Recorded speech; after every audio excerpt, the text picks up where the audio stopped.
اور یہ جیسے کہا جاتا ہے ربیع الاول کا مطلب ربیع معنی عربی میں بہار کو کہتے ہیں. جیسے ہمارے یہاں اکثر فصل جو ہوتی ہے نا ربیع اور خریف، تو ربیع جو ہے یہ عربی زبان کے اندر بہار کو کہتے ہیں، یعنی جب اچھا پھول کھلتے ہیں جس زمانے میں. تو جب سرکار دو عالم علیہ الصلوۃ والسلام کی ولادت ہوئی تو اس کو ربیع الاول کہتے ہیں. سبحان اللہ. اور پھر آپ کے بعد تقریباً 500 سال کے بعد جب حضرت سیدنا غوث پاک پیران پیر دستگیر سیدی و مرشدی شیخ عبدالقادر جیلانی محبوب سبحانی قطب ربانی شہباز لامکانی جب آپ تشریف لائے تو یہ دوسری بہار کہلاتی. عزیز دوستو،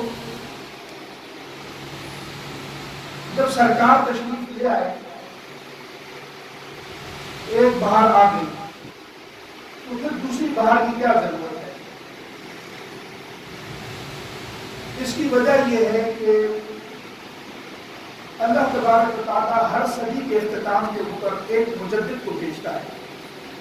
جب دین میں مختلف قسم کی تغیرات اور تبدیلیاں ہو جاتی ہیں، اصلاحات آ جاتی ہیں، چاہے وہ عقائد کے لحاظ سے آ جائیں یا چاہے ویسے دین جس طریقے سے اس پر عمل کرنا چاہیے ویسے نہیں ہوتا ہے، تو اللہ تبارک و تعالیٰ ہر صدی کے یہ حدیث شریف میں اس کی وضاحت موجود ہے کہ حضور نے فرمایا کہ اللہ تبارک و تعالیٰ ہر صدی کے اختتام کے اوپر، سرے کے اوپر، جس میں دو صدیاں آپس میں مل رہی ہوں، اس پر اللہ تبارک و تعالیٰ ایک مجدد کو بھیجتا ہے. اور مجدد کا مطلب یہ ہوتا ہے کہ وہ تجدید کر دیتا ہے.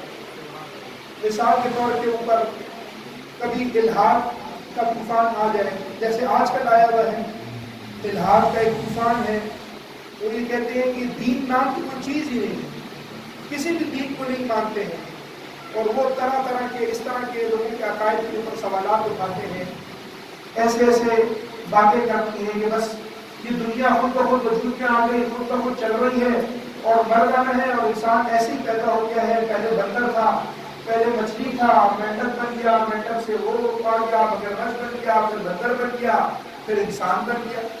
تو یہ تو ایک ایوولوشن کا پروسیس ہے. تو یہ کہتے ہیں کہ یہ تو انسان اس طرح کا ہے، یہ خود بخود نہ مرنے کے بعد حساب ہے، نہ کتاب ہے، نہ کچھ ہے. یہ الحاد کا طوفان ایسے ہے. اسی طریقے سے ہر صدی کے اندر کوئی نہ کوئی معاملہ، جیسے پہلی صدی کے جو پہلے مجدد کہلاتے ہیں حضرت سیدنا عمر بن عبدالعزیز رضی اللہ تعالیٰ عنہ، آپ خلیفہ راشد بھی کہلاتے ہیں. اس زمانے کے اندر اہل بیت کی سے جو دوری اختیار کر لی گئی تھی اور حکمرانوں کی طرف سے شدت تھی اور مولا علی کرم اللہ کریم کو گالیاں دی جاتی تھی، تو اللہ تبارک و تعالیٰ نے مجدد اسی خاندان میں پیدا کر دیا. حضرت عمر بن عبدالعزیز جو ہیں وہ بنو امیہ میں سے ہی ہیں، اور آپ آئے اور آپ نے فرمایا کہ یہ جو آپ جمعے کے خطبے میں آیت سنتے ہیں ان اللہ یأمر بالعدل والاحسان، یہ آپ نے آیت مبارک خطبے میں داخل فرمائی، تو آج تک ہمارے خطبوں میں جاری و ساری ہے. کسی شخص نے کہا کہ امیر المؤمنین یزید، اور فرمایا کیا کہا اس نے؟ کیوں کہا کہ امیر المؤمنین یزید، فرمایا اس کو پکڑو، اس کو 20 کوڑے مارو. یعنی 2.5 سال کی حکومت کے اندر آپ نے خلافت راشدہ حضرت سیدنا فاروق اعظم رضی اللہ تعالیٰ عنہ کے دور کی یاد دلا دی، اور اس میں جو ہے وہ آپ نے اس طرح کا نظام آپ نے وضع فرمایا. آج کے دور میں اگر جو عمراء ہیں، کتنی مفلسی ہے، کتنی غربت ہے، یعنی دنیا کی دولت چند ہاتھوں میں اکٹھی ہو چکی ہے. اس وقت آپ دیکھیں، آپ افریقہ کے ممالک دیکھیں یا ہندوستان دیکھیں یا پاکستان دیکھیں، امیر امیر تر ہوتا جاتا ہے اور غریب غریب تر ہوتا جاتا ہے. حالانکہ اس دور کے اندر جو بھی حکمران تھے اور بادشاہ تھے، انہوں نے مختلف قسم کے ٹیکس لگائے ہوئے، یہ ٹیکس بھی ہے، یہ ٹیکس بھی ہے، تو فلانی چیز کا ٹیکس ہے.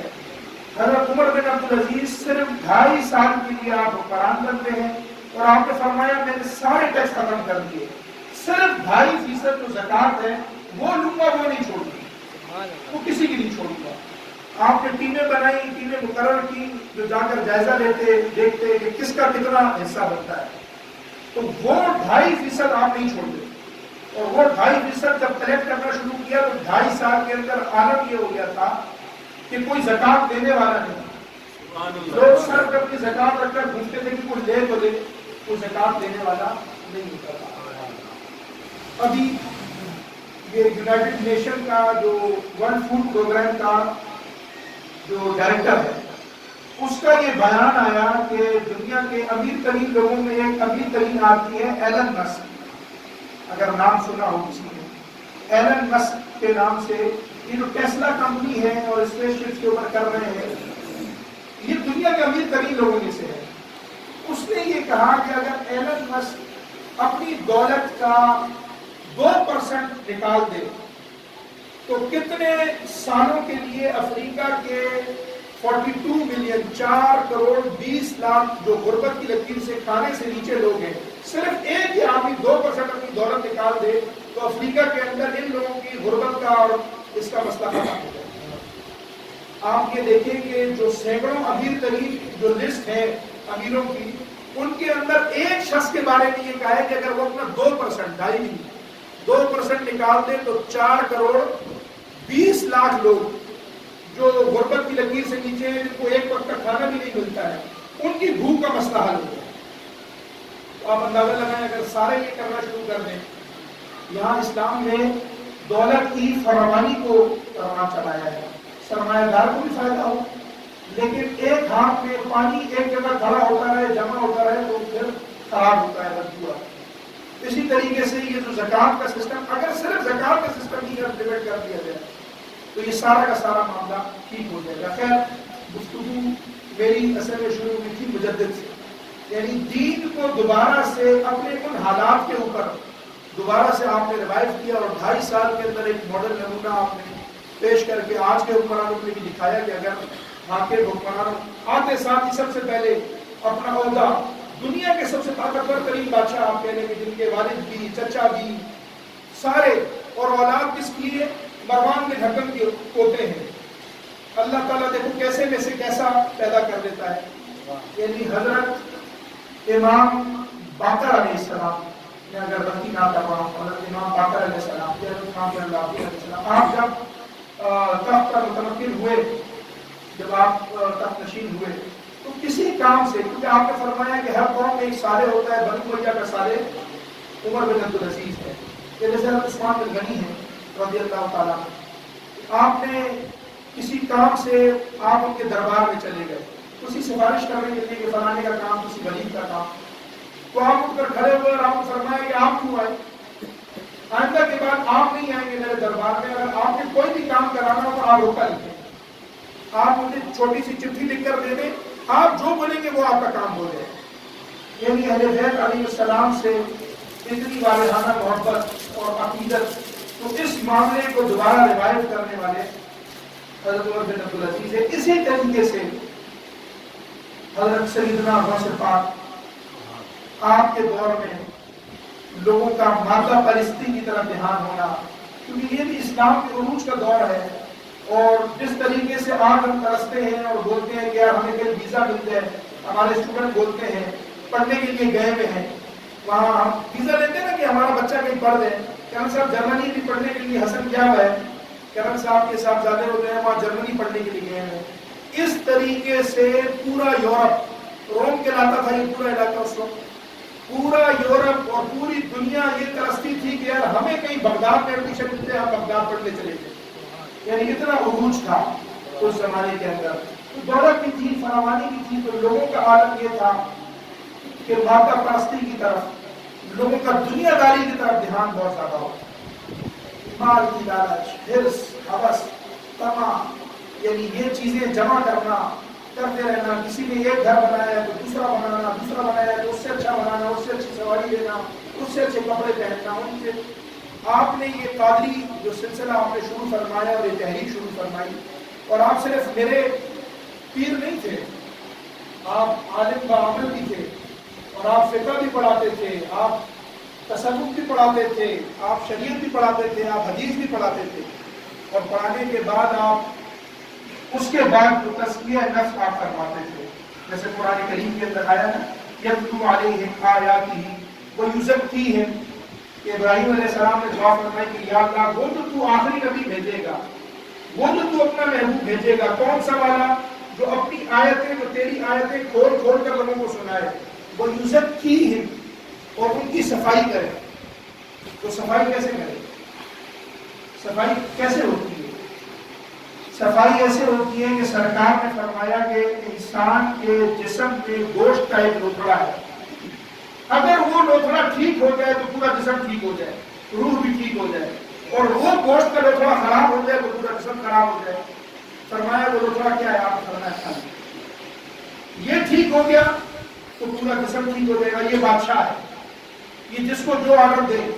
دماغ بھی عقل سے کام جو بھی انسان لیتا ہے، لیکن اگر انسان کے دل نے کوئی فیصلہ کر لیا اور اس پر وہ اٹل ہو گیا تو پھر یہ بادشاہ ہے، دماغ کو بھی، ہاتھوں کو بھی، پاؤں کو بھی وہی کام کرنا پڑے گا جو دل کہے گا۔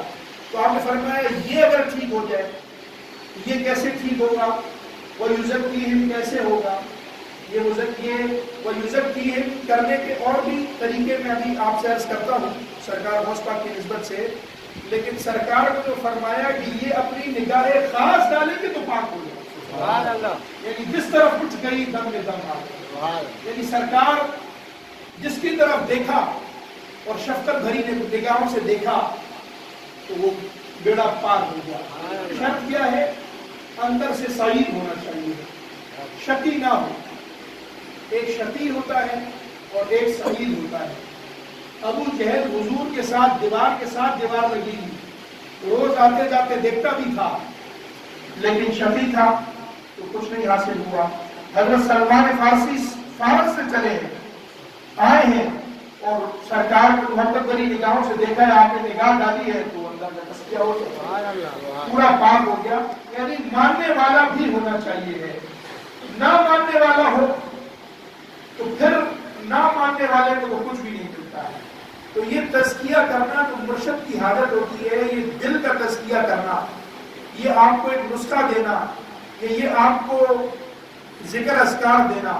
اب مرشد کریم نے کیا ذکر دیا ہے آپ کو؟ کیا ذکر ہے؟ لا الہ، ذکر ہوا نا، ذکر کیا ذکر ہوا؟ لا الہ الا اللہ۔ یہ ذکر آپ کے والدین نے آپ کو نہیں سکھایا؟ سکھایا آپ کے والدین نے؟ کیوں نہیں سکھایا؟ بچہ پیدا ہوتا ہے، تھوڑا سا بڑا ہوتا ہے، اس کو کلمہ نہیں پڑھاتے ہیں، چھوٹا سا بچہ ہوتا ہے اس کو کلمہ پڑھاتے ہیں، تو مرشد نے کیا سکھایا؟ مرشد نے اس ذکر کے ساتھ ایک نسخہ کیمیا دیا آپ کو۔ اور نسخہ کیمیا پنساری والا نہیں ہے کہ آپ پنساری کی دکان پہ جائیں گے اور یہ جڑی بوٹی خریدیں گے تو کوئی بڑا کیمیکل تیار ہو جائے گا، وہ والا نسخہ نہیں دیا۔ اس ذکر کے ساتھ آپ کو ایک فکر دی، الذکر بلا فکر کصوت الکلب، بغیر فکر کے ذکر کرنا ایسے ہے جیسے کتا بھونکتا۔ تو وہ جب آپ کو فکر دیتا ہے، وہ الف اللہ چمبے دی بوٹی مرشد من وچ لائی، نفیس بات دا پانی ملیا ہر رگے ہر جائی، سبحان اللہ۔ اسی طریقے سے نا ہر رگے ہر جائی ہوئی، آگے فرماتے ہیں نا کہ اندر بوٹی مشک مچایا جہاں بلندے آئی، سبحان اللہ، جیوے مرشد کامل باہو جے بوٹی لائی، سبحان اللہ۔ یہ جو آپ کو بوٹی لگائی جاتی ہے، اس کے بعد جو پانی دیا جاتا ہے، پھر نفی اسباب کا ذکر ہوتا ہے، اس نفی اسباب کے جو ذکر ہوتے ہیں، جو اس میں شامل ہوتے ہیں، جو اس رستے پر چلتے ہیں، ان کو پھر پتہ ہوتا ہے۔ وہ پھر کہتے ہیں کہ جس نے یہ مزہ نہیں چکھا ہوتا ہے اور جس نے یہ چکھا ہوتا ہے، ان کو اب وہ کیسے سمجھائے اپنی فیلنگ؟ اب کوئی جس نے یہ مزہ چکھا ہی نہیں ہے، وہ ان کو بولتا ہے رفیق صاحب آپ کہاں جاتے ہو، مقبول صاحب آپ کہاں جاتے ہو، آپ کو کیا ملتا ہے، آپ کو کیا حاصل ہوا ہے؟ تو وہ یہ بولتا ہے کہ یار وہ جو مجھے نشہ پہلی بار ملا تھا وہ نشہ دوبارہ نہیں مل رہا ہے۔ وہ ایک نشہ مل جاتا ہے نا، ایک نشہ ہی کو ایک نشہ ہو جاتا ہے۔ اس لیے میں اصطلاح میں سمجھا رہا ہوں آپ کو، کیونکہ قرآن کریم میں بھی اللہ تبارک و تعالیٰ نے مچھر کی بھی مثال دی، آپ نے فرمایا کہ اللہ تعالیٰ بعوضہ کی مثال دی ہے، اور اس سے اوپر کی فوق بعوضہ کی بھی مثال دینے سے اللہ تبارک و تعالیٰ نہیں شرماتا۔ اللہ اس بات سے حیا نہیں کرتا کہ وہ آپ کو مچھر سے بھی چھوٹی چیز کی مثال دے دے۔ تو میں تمثیلاً عرض کر رہا ہوں کہ یہ جو نشہ جس کو لگا ہوا ہے، تو چرسی اپنے وہی چرس کی سگریٹ کی طرف پہلے سگریٹ کی طرف بھاگتا ہے، چرسی اپنے اسی کی طرف ہی بھاگتا ہے. تو وہ جو کیفیات ہوتی ہیں، جو معاملات ہوتے ہیں، وہ ہر طالب کے الگ الگ ہوتے ہیں. ہر فقیر کے اپنے اپنی منازل ہوتی ہیں. ان کا مرشد ان کو ان منازل میں طے کراتا ہوا وہ اندر کی کیفیات بولتا ہے. وہ کبھی تازگی محسوس کرتے ہیں، کبھی فرحت محسوس کرتے ہیں، کبھی دنیا داری کے اندر قبض محسوس کرتے ہیں. پھر الگ الگ روشن ہوتا جاتا ہے، باطن روشن ہوتا جاتا ہے، اور ایسے ہی یہ معاملات چلتے رہتے ہیں. تو یہ میرا کہنے کا مقصد یہ تھا کہ یہ جو آپ کو دیا جاتا ہے نا، جو اس کا آپ کو دیا جاتا ہے، وہ والدین سے ہٹ کر ایسا ہوتا ہے کہ مرشد اس کے ساتھ آپ کو فکر بھی دیتا ہے. پھر نفی اسباب آپ کرتے ہیں تو یہ قلب کی صفائی ہونا شروع ہو جاتی ہے. یہ بھی حدیث شریف سے ثابت ہے. حضور نے تو پہلے فرمایا، میں نے آپ کو حدیث شریف بتائی کہ حضور نے فرمایا کہ جسم میں لوتھڑا ہے وہ اگر ٹھیک ہو جائے تو آپ نے یہ فرمایا کہ ہر چیز کو صاف کرنے کا کچھ شکل ہوتا ہے. یعنی کسی بھی برتن کو صاف کرنے کا کوئی جیسے راگ ہوتی ہے، صابن ہوتا ہے، یا ہم ہاتھ دھوتے ہیں، تو ہر چیز کو پاک کرنے کے لیے کوئی نہ کوئی چیز ہوتی ہے. آپ نے فرمایا، سرکار نے فرمایا کہ قلب کو صاف کرنے کے لیے اللہ کا ذکر ہوتا ہے. سبحان اللہ. یہ اللہ کا ذکر آپ کے قلب کو صاف کر دیتا ہے. یہ باتیں میں جو آپ سے کر رہا ہوں، یہ ساری باتیں میری اس وجہ سے بھی سمجھ میں نہیں آئیں گی کیونکہ میں پال کر رہا ہوں. ایک ہوتا ہے پال اور ایک ہوتا ہے حال. یعنی حضرت پیر سائیں روزے دھڑی بادشاہ رحمۃ اللہ علیہ ہمارے سلسلے میں ہی آتے ہیں. حضرت پیر سائیں راشد روزے دھڑی جن کو کہتے ہیں، تو آپ سفر فرمایا کرتے تھے لمبے لمبے، کبھی عراق، کبھی افغانستان، کبھی کہاں. تو آپ ایک مرتبہ، اور آپ کے ساتھ پورا قافلہ ہوتا تھا، اس میں علماء بھی ہوتے تھے، مشائخ بھی ہوتے تھے، بہت سارے لوگ ہوتے تھے. تو آپ ایک مرتبہ آپ کے قافلے میں کہیں پڑاؤ ڈالا ہوتا تو وہاں سے واپس جانے لگے. تو سامان سارا باندھ دیا، حضرت صاحب بھی تیار ہو گئے. وہ پوچھا ایک فلانا مولوی صاحب کا وہ ابھی تک نہیں آیا، پتہ نہیں کہاں چلا گیا. تو آپ تھوڑی دیر مولوی صاحب کا انتظار کرنے کے لیے بیٹھ گئے. جب آپ مولوی صاحب کا انتظار کرنے کے لیے بیٹھے تو 10 منٹ 15 منٹ یا آدھا گھنٹہ جتنی دیر بعد وہ مولوی صاحب آئے تو مولوی صاحب کہاں چلے گئے تھے؟ تو حضور ایک بہت ہی کیا زبردست قسم کی محفل ہو رہی تھی، کیا شاندار خطابات ہو رہے تھے، کیا معاملات ہو رہے تھے. تو میں وہاں رک گیا تھا تھوڑی دیر. تو آپ فرمایا ہے کاش اتنی دیر کو کسی صاحب حال کے پاس بیٹھ جائے. یعنی فرمایا حضور وہ کیا تھا؟ فرمایا سب حال ہے. یہ جو ہم کر رہے ہیں میری باتیں نہ سمجھا نہیں، یہ بھی اسی لیے کہ ہم صاحب حال نہیں ہیں. یہی باتیں آپ صاحب حال سے سنیں تو آپ پر حال بھی آ جائے گا. ہماری تو زبان ہی ہے نا صرف، کہ ہم لوگ صرف اپنی زبان سے آپ کو یہ سمجھا رہے ہیں کہ کیا ہے کیا نہیں ہے. جب صاحب حال یہ گفتگو کرتا ہے، جب اللہ کا کامل ولی یہ گفتگو کرتا ہے تو اس کے ساتھ خود بخود وہ سکینہ بھی تاری ہوتا ہے، وہ مہربانی بھی ہوتی ہے، وہ کرم نوازی بھی ہوتی ہے. اللہ حضرت قیاس میرا آپ کو بتانے کا مقصد یہ تھا کہ مرشد پکڑنا یا مرشد دینا، یہ کہہ دیا جاتا ہے کہ کیوں پکڑا، یہ کیا کیا. اس کا جو بنیادی مقصد ہے یہ میں آپ کو بتا رہا ہوں کہ تزکیہ نفس کا تزکیہ کرنا، روح کو پاک کرنا، قلب کو پاک کرنا. پھر کبھی یہ ہو جاتا ہے تو قرآن کریم کی میں نے آیت کریمہ آپ کے سامنے بنیادی پڑھی ہے، الا ان اولیاء اللہ لا خوف علیہم ولا هم يحزنون. یہ آپ نے کئی مرتبہ سنی ہوگی آیت. اللہ کے ولیوں کو نہ خوف ہوتا ہے اور نہ غم ہوتا ہے. ہمیں تو خوف بھی بہت ہوتا ہے، ہمیں غم بھی بہت ہوتا ہے. کیوں؟ یہ دل جو ہے ادھر بت بٹھایا ہے. ضروری نہیں ہے کہ بظاہر ہم بت کی پوجا کریں. بت تو بظاہر ہے سامنے، اصل بت تو یہاں بیٹھا ہوا ہے. تما لگائی ہوئی ہے، فلانے ڈی ایس پی صاحب سے دوستی ہو جائے، فلانا ایس ایچ او میرے کام آ جائے گا، فلانا یار یہ انچارج ہے یہاں کا، یہ میرے کام آ جائے گا، فلانا یہ چھوڑے اولاد سے، یہ میری بڑی ہوگی، یہ میرا سہارا بنے گی، یہ میرا یہ تو وہ سارے بت باہر کے چھوڑ کر بت تو ادھر بٹھائے ہیں. یہ بت توڑنے ہیں نا. تو جب انسان اللہ ان اولیاء اللہ کی ولایت کہتے ہی اس کو ہے کہ ان کو پرواہ ہی نہیں ہوتی کون ہے، کسی بھی چیز کی غم ہی نہیں ہے، نہ خوف ہے نہ غم ہے. بادشاہ ہے تو بادشاہ ہے، مال مست ما فقیرہ حال ان کو پرواہ نہیں ہوتی ہے کسی بھی چیز کی، کوئی کیا کتنا بڑا ہی کیوں نہ ہو۔ اکثر ہم کہتے ہیں نا فلانا مسئلہ ہو گیا، فلانا مسئلہ ہو گیا، فلانا مسئلہ ہو گیا، اکثر کبھی کے بعد ہمارا تو حال سب میں ایسے ہی ہے، بس مالک ہم سب پہ کرم فرمائے۔ سوائیں بادشاہ کو جاگر عرض کرتے ہیں، آپ فرماتے ہیں خود کیوں آتے ہو مشکل پہ آگے، مجھے آگے کر دیا کرو۔ ہم لوگ خود آگے نہیں کر سکتے، نہ ہمارا تصور اتنا ہے، نہ ہماری فکر اتنی مضبوط ہے۔ یہ بھی مالک کا کرم ہو، اگر کرم ہو اور فضل ہو تو پھر یہ فکر بھی خود بہت مضبوط ہو جاتا ہے۔ یہ قدر ہی کی طرف سے عطا ہوتی ہے کہ جیسے حضرت مولانا روم گفتگو لمبی ہوتی جا رہی ہے، لیکن یہ اب وہ ٹاپک ہی ایسا ہے، یہ دوسرا والا ٹاپک ہے۔ نعرہ تکبیر، نعرہ رسالت۔ اس میں امتحان بھی ہوتے ہیں نا، اتنا سستا سودا تو نہیں ہے کہ کوئی بھی آئے اور آ کر لے جائے، بڑے آتے ہیں، پھر چھانی لگی ہوتی ہے، پھر چھانی سے چھانٹا جاتا ہے، پھر نکالا جاتا ہے، پھر چھانٹا جاتا ہے، پھر نکالا جاتا ہے، پھر چھان کے نچوڑ کے توڑ کے تو پھر ایک مجنو تیار کیا جاتا ہے۔ مجنو تیار کرنا کوئی آسان کام ہے، مجنو تیار کرنا کوئی اتنا آسان کام نہیں۔ تو حضرت مولانا روم صاحب مستوی شریف، جن کو مستوی کہتے ہیں، کہ جنہوں نے فارسی کا قرآن کہتے ہیں، بہت فصیح اور بڑی کتاب لکھی، اس میں تصوف کی باتیں لکھی، 30 سال میں جا کر آپ نے مستوی شریف مکمل کرا، 30 سال کے اندر کتاب لکھی، جو اپنی ساری فصاحت و بلاغت اور ساری چیزیں اس میں ڈال دی۔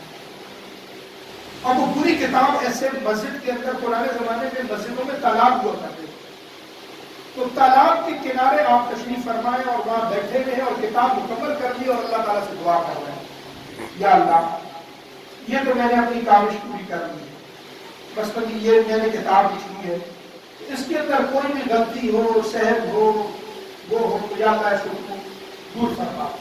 اور بیٹھے میں دعا کر رہے ہیں، اتنے میں دیکھا شاشن تو بڑے ہوئے، سبحان اللہ، فرمایا یہ کیا ہے؟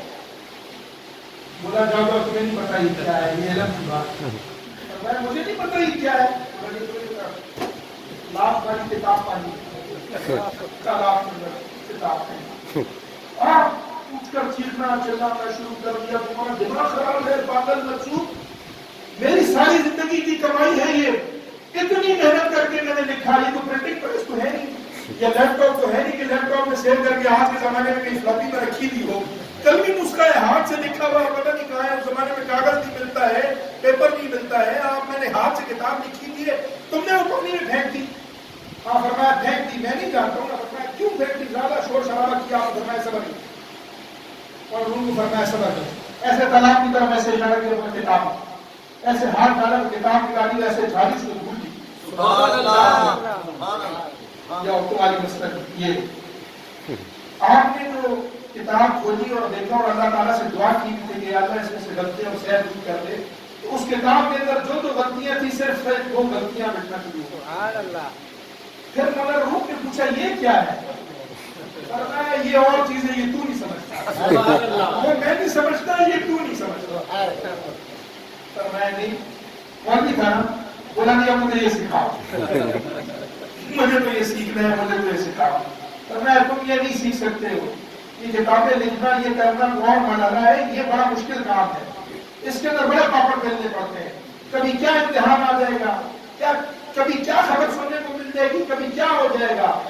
مرشدوں کے ساتھ چلنا اتنا آسان کام نہیں ہے، اس میں امتحان آتے ہیں، مالک ہم کو امتحانوں سے بچائے، ہم پہ تو مالک کا کرم ہے، فضل ہے کہ کوئی ایسا امتحان نہیں آیا اور نہ آئے، ہم امتحان کے قابل نہیں ہیں، نہ ہم اس کا جواب دے سکتے ہیں، لیکن جب امتحان آتا ہے تو پھر دینا پڑتا ہے، کسی بھی قسم کا ہو سکتا ہے، وہ اولاد کا ہو سکتا ہے، مال کا ہو سکتا ہے، ماں باپ کا، کسی بھی حوالے سے، جہاں سوئی اٹکی ہوگی امتحان وہیں سے آئے گا، اولاد پہ اٹکی ہوگی تو اولاد سے آئے گا، بیوی پہ اٹکی ہوگی تو بیوی سے آئے گا، مال پہ اٹکی ہوگی تو مال سے آئے گا، اللہ بچائے۔ آمین۔ پیچھے لگ گئے، نہیں مجھے سکھاؤ، مجھے سکھاؤ، مجھے سکھاؤ، اور فرمایا اچھا ٹھیک ہے میں سکھاؤں گا، لیکن مجھ سے جو ہے وہ جو میں کہوں وہ کرنا پڑے گا۔ بولا اچھا ٹھیک ہے صحیح۔ آپ علم پڑھاتے تھے، تفسیریں پڑھاتے تھے، مدرسے کے اندر قاضی القضاء بھی تھے، حکومت کی طرف سے قاضی بھی مقرر تھے. قاضی مطلب جسٹس، یعنی جج بھی مقرر تھے کہ امتحان لینا ہے یہ کرنا. کمرے میں چلے گئے، وہاں لے جا کر بیٹھ گئے، ان کے ساتھ ذکر بھی دے دیا، ذکر کرنا بھی شروع کر دیا، نفل بھی پڑھو، نفل بھی پڑھ رہا ہے، ذکر بھی دے دیا، ذکر بھی کر رہا ہے، ساری چیزیں کر رہا ہے. تھوڑے دن گزرے تو پھر بولا کہ ہاں مولوی صاحب ایک کام کرو، یہاں شہر کے اندر شراب کی سب سے بڑی دکان ہے، اس شراب کی دکان پہ جاؤ اور مجھے ڈرم بھر کے مجھے شراب لا کر دو. بولا آپ مجھوب آدمی ہو، آپ کا دماغ خراب ہے، میں قاضی القضاء ہوں، میں مولوی ہوں، پورا شہر مجھے جانتا ہے، میں بادشاہ کی طرف سے مقرر ہوں، مدرسے میں پڑھاتا ہوں، آپ مجھے کہہ رہے ہو کہ میں شراب کھانے پہ جاؤں اور ڈرم بھر کے شراب لے کر آؤں. بولا میں نے تم کو کہا تھا نا تم میرے ساتھ نہیں چل سکتے ہو، یہ علم تمہارے پاس کا ہے کہ جاؤ، میں نے تمہیں کہا. بولا اچھا تو چار میں پڑ گیا. بولا ٹھیک ہے، اب بابا جی کہہ رہے ہیں تو کرنا پڑے گا. بٹھایا ان کو، چل کر اب شہر کی گلیوں سے گزرتے ہوئے جا رہے ہیں، کوئی سلام کر رہا ہے، السلام علیکم، علامہ صاحب السلام علیکم، مولوی صاحب السلام علیکم، قاضی صاحب السلام علیکم، سب ہر کوئی میرے سلوٹ مار رہا ہے. سلوٹ مارتے ہوئے وہ قریب پہنچ گئے شراب خانے. اب وہ قریب پہنچے تو وہاں مخبر بھی بیٹھے ہوئے تھے. وہ اندر بھاگے اور فوراً بولا کہ آج چھاپا پڑ گیا پولیس کا. چیف جسٹس صاحب آ گئے، یہ میں دیکھ رہا ہوں اسی طرف سے آ رہے ہیں شراب خانے کی طرف، اٹھو بھاگو. اتنے میں وہ ماڈرن روم بھی یہاں پہنچے تو کوئی ادھر بھاگ رہا ہے، کوئی ادھر بھاگ رہا ہے، ادھر کر رہا ہے کہ آپ بادشاہ کی طرف سے ہماری پکڑ ہوگی اور ہم کو اٹھا کر لے کر جائیں گے اور سختی ہوگی. تو آپ ادھر شراب خانے میں داخل ہوئے، ادھر وہ دکان والا ایسے ادھر بیٹھا ہے کہ آپ کو چھاپا پڑا گیا. اس کے پاس ہے تو ادھر بھی دیکھ رہے ہیں، ادھر بھی دیکھ رہے ہیں، ادھر بھی دیکھ رہے ہیں، کیا ہوا؟ بولا حضور میں غلطی ہو گئی. بولا غلطی چھوڑو، مجھے شراب چاہیے. تو شراب بھی تھوڑی نہیں چاہیے، ڈرم بھر کے چاہیے. بولا آپ کو شراب چاہیے؟ بولا ہاں شراب چاہیے، ڈرم بھر کے چاہیے. وہ ہانپتا کانپتا پریشان ہوا، ڈرم اس نے شراب کا بھرا. بولا اس کو اٹھاؤ، میرے سر پہ رکھو. شراب کا ڈرم اٹھایا، سر پہ نکل کر جیسے ہی شراب خانے سے باہر نکلے تو لوگوں نے ہوٹنگ شروع کر دی، چیخنا چلانا شروع کر دیا. بولا قاضی کیا، بولا یہ پاگل ہو گیا ہے، فلانا ہو گیا ہے، مولوی کو نسیان ہو گیا ہے، یہ جو ہے نا اس کو مرض میں مبتلا ہو گیا ہے. بچے بھی ہوتے ہیں گلیوں میں کھیلنے کودنے والے، کوئی کیا بول رہا ہے، کوئی کیا بول رہا ہے، کوئی پتھر مار رہا ہے. اتنے میں ایک شخص آیا، اس نے آ کر بولا کہ یہ مولوی یہ اتنا اس حد تک دین خراب ہو گیا کہ یہ مولوی اب سر میں شراب کو اٹھا کر سب کے سامنے لے کر جانا ہے. وہ آیا، اس نے ڈنڈا اٹھا کر اور ڈرم کے اوپر مارا، اور لکڑی کے زمانے میں ڈرم ہوتے تھے، وہ ٹوٹا اور پورے شراب کے جلا دی. لوگوں کی باتیں سنتے سناتے کرتے کراتے آخر کار اپنے گھر پہنچے. جب اپنے گھر میں پہنچے اور دروازہ کھولا تو دیکھا شاہ صاحب قبریں گئی. جس بزرگ کے کہنے پر کیا تھا وہ بزرگ کہیں جا چکا ہے. وہ کمرہ بند کیا، بولا نہ ادھر کا رہا. صاحب نے ادھر کا چھوڑا، تو مولوی تو تھا اچھا تھا، مجھے بولا تھا کہ تم یہ کام کرو تو تمہارا جو ہے وہ میں تمہیں یہ والا علم دوں گا. مجھے نہ ادھر کا چھوڑا نہ ادھر کا چھوڑا. اتنا شرمندہ ہوئے، اتنا پریشان ہوئے کہ اپنے آپ کو اپنے گھر میں بند کر دیا. اپنی قاضی کی نوکری بھی چھوڑ دی، کہیں جانا آنا بھی چھوڑ دیا، لوگوں سے ملنا جلنا بھی. رات کے ٹائم کچھ کھانے وانے کا اپنا بندوبست کرتے اور وہی گھر میں بیٹھے. گھر میں بیٹھے بیٹھے لوگ دروازے پر آتے، کوئی چیختا، کوئی چلاتا، کوئی ہٹنگ کرتا، کوئی پریشان کرتا. آخر کار تنگ آ گیا تو بولا کہ میں اپنے شہر کو چھوڑ نہیں کو. رات کی تاریکی میں گھر کے پیچھے والے دروازے سے باہر نکلے اور نکل کر جنگل کی طرف روانہ ہو. اور جنگل کی طرف روانہ ہوتے ہوتے ہوتے تھوڑا جب آگے پہنچے تو دیکھتے ہیں کہ بانسری کی آواز آ رہی. بانسری بجاتے ہیں اس جنگل کے اندر جو ہے وہ بانسری کی آواز آ رہی ہے. اس آواز کا پیچھا کرتے کرتے کرتے کرتے جائے، جیسی جا کر پہنچا دیکھا شاہ صاحب ریت جیسے بانسری بجا. پہنچ گئے فون بابا جی، میرا کھانا خراب کر دیا، ستیہ ناش کر دیا،